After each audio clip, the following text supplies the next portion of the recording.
Hello Vicers, YouTubers, and internet users alike. I'm SaudiFan16, aka Will McQuig, whatever, and welcome to another episode of Dunce Cap.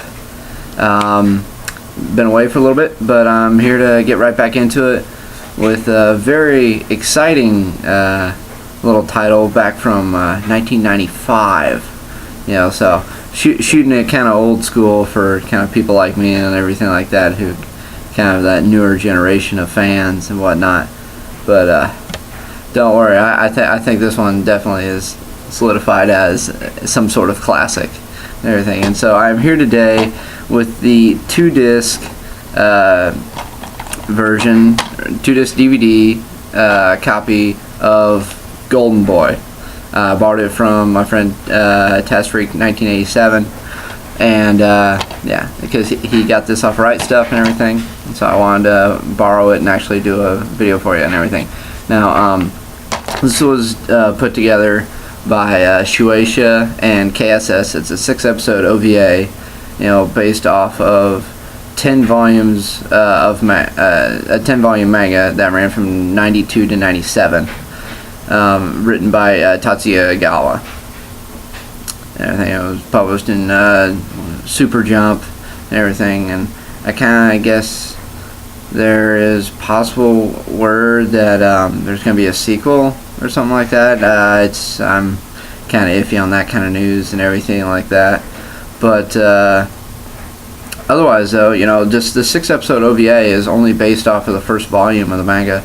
So I'm kind of curious as to what the manga's like, because this gets pretty borderline in material for being rated 16 and up, considering there's nudity and a bunch of language and innuendo and everything. And you know, but I guess the manga's borderline hentai, so I'm kind of curious as to what it's like.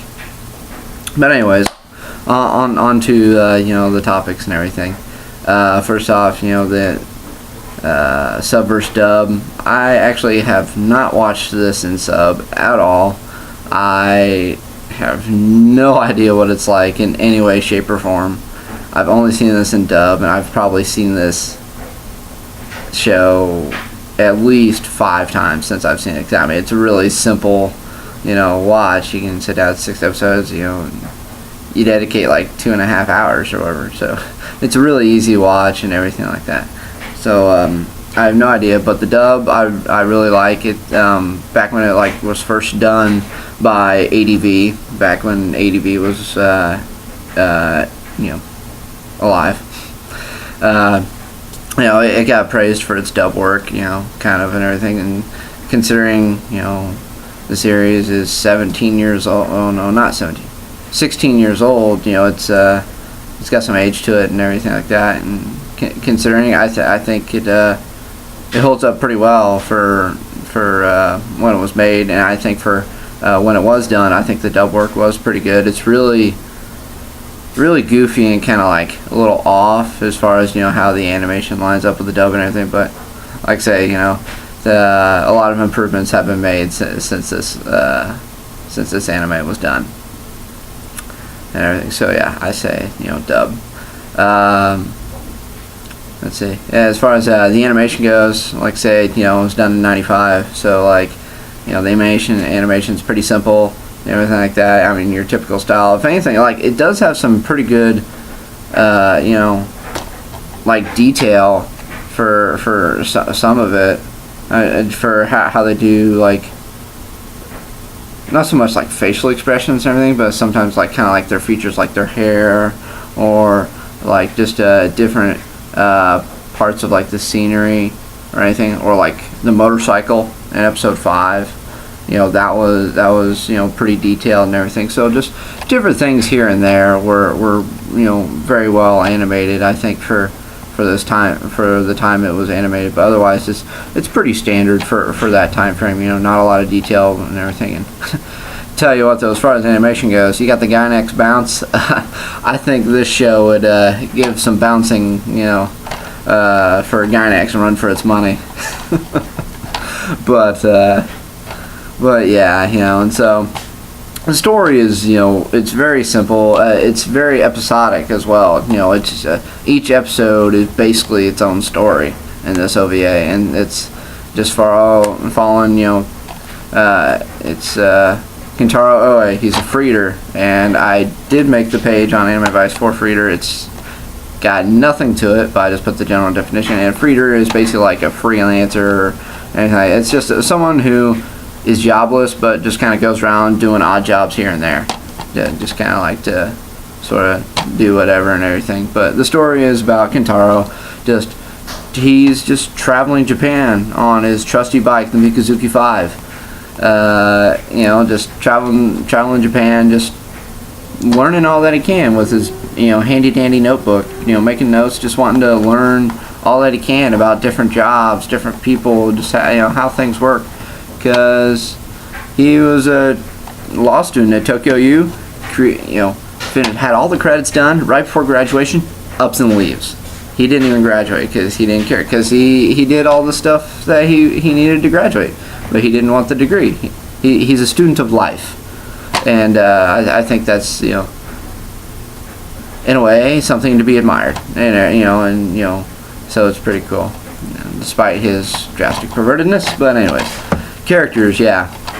Like I say, Kentaro Oe, a 25-year-old, just, he's like any other guy, big pervert. But yeah, he's actually very smart and skilled and everything, but he just does not like to show it. He's actually skilled in martial arts. He's very athletically fit. He's willing to, just try about whatever, and he's very nice and is willing to help anyone out, doesn't like to cause trouble or anything like that. He's just really an all-around good guy. He's just got some really weird quirks, such as he's outstandingly perverted. He's, got a fetish for toilets that the women sit on. It's really weird, and the thing is, I was looking for the technical term for that.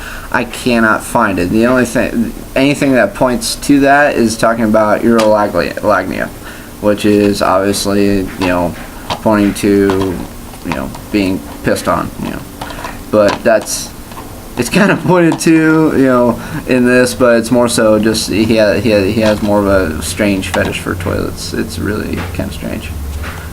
But yeah, beyond him being like super weird like that, he's a really cool character. He's very,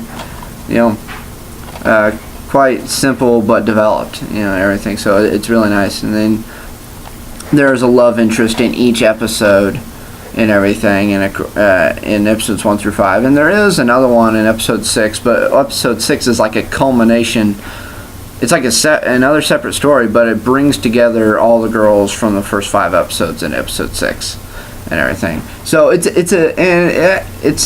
very interesting. So character wise, just kind of like he's really and Kentaro's the only main one, and then there's just a different girl in each one dealing with different things and everything. And so I guess kind of hopping back to the story again real quick, just it's really fun. Each story is different, because he goes and he'll help out a noodle shop, he'll help out a computer software company, he helps out an election campaign, he helps out an animation studio, he helps out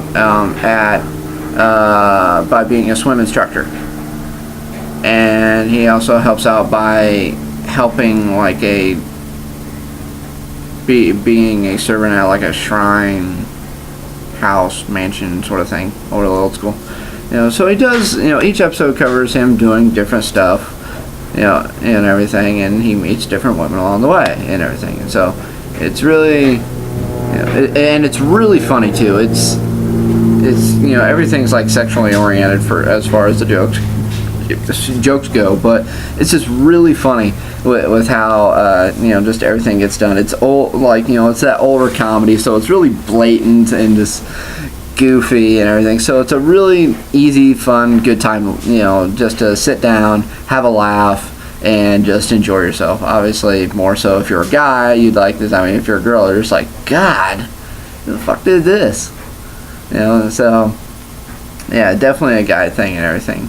but you know, that's kind of how that goes and everything. So I really enjoy it and all that. And of course, I guess manga first, anime. You know, I have never seen the manga and everything. Like I say, there's 10 volumes out there that were done over 5 years, and so I'm actually really curious to check them out. I would like to at some point. I would like to see if I can find if they were actually done up in the U.S. at all. But from what I know, they're not actually. So I might see if I can find some scans online or something like that and read it, because yeah, it's funny, you know. And so yeah, so I guess, you know, overall, you know, just to sum it up and everything, I like the dub, you know. The animation, you know, plain and simple, it's what 1995 had to offer, but it's enjoyable. You know, the story, pretty simple. You got the main character, and then, you know, just kind of girls. And, you know, of course, you know, then you got the manga and the anime. So anyways, to kind of wrap it all up, I really enjoy it. It's a really easy buy. It's like $15 for this, you know, 2-disc set. Each disc has 3 episodes and everything.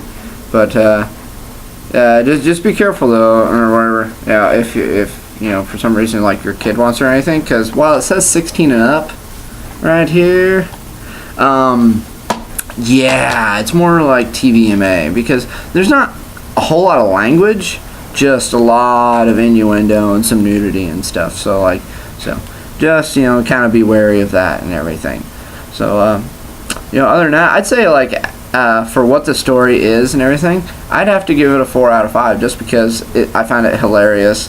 It's a very simple. It's just an ordinary guy doing, you know, just being cool. There are a lot of outrageous moments and everything, but for what it is, it's funny and enjoyable and simple, and you really just can't go wrong with all of that and everything.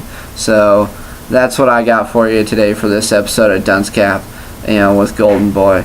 And I hope you've enjoyed everything, you know, as this. So this is SaudiFan16 signing off. Peace.